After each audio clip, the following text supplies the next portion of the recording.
Mutual फंड्समधून आपण real इस्टेटमध्ये invest करू शकतो, हे बऱ्याच लोकांना माहीतच नाही. म्युच्युअल फंड्समधून गोल्ड घेऊ शकतो, रिअल इस्टेट घेऊ शकतो, सिल्वर घेऊ शकतो, एफ-डीही करू शकतो आणि शेअर मार्केट तर आहेच आहे. माहिती नसल्यामुळे बरेच लोकं म्युच्युअल फंड एस-आय-पीला अव्हॉइड करतात.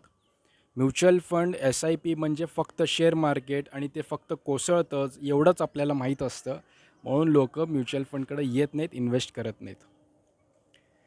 मित्रांनो, माझ्या अकाउंटला फॉलो करायचं आहे. मी तुम्हाला सांगेन योग्य ॲसेट अलोकेशन कसं केलं पाहिजे. काल मला एक फोन आला. त्यांनी मला म्हटलं, की मला 50 लाख रुपये आलेले आहेत रिटायरमेंट फंड म्हणून. त्यातले जवळपास 20-25 लाख रुपये मी एफ-डीमध्ये ठेवतो आणि बाकीचे 25 लाख रुपये मी तुमच्याकडे एस-डब्ल्यू-पीसाठी इन्व्हेस्ट करतो.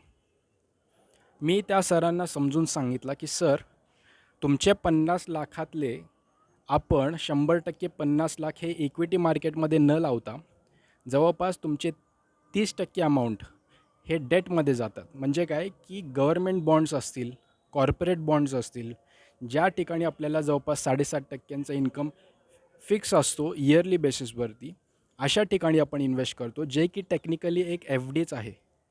उरलेली 65 ते 70% रक्कम आपण इक्विटी मार्केटमध्ये लावतो, ज्या ठिकाणी तुम्हाला शेअर मार्केटचं एक्सपोजर मिळेल, रिटर्न थोडे जास्त मिळतील.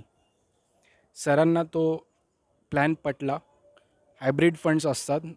तुम्ही मला कॉन्टॅक्ट केले, माहिती घेतली, तर हे सर्व प्लॅन आपण व्यवस्थितपणे ऑन पेपर एक्झिक्युशन करू शकतो. अकाउंट ओपन करून इन्व्हेस्टमेंटला सुरू करू शकतो.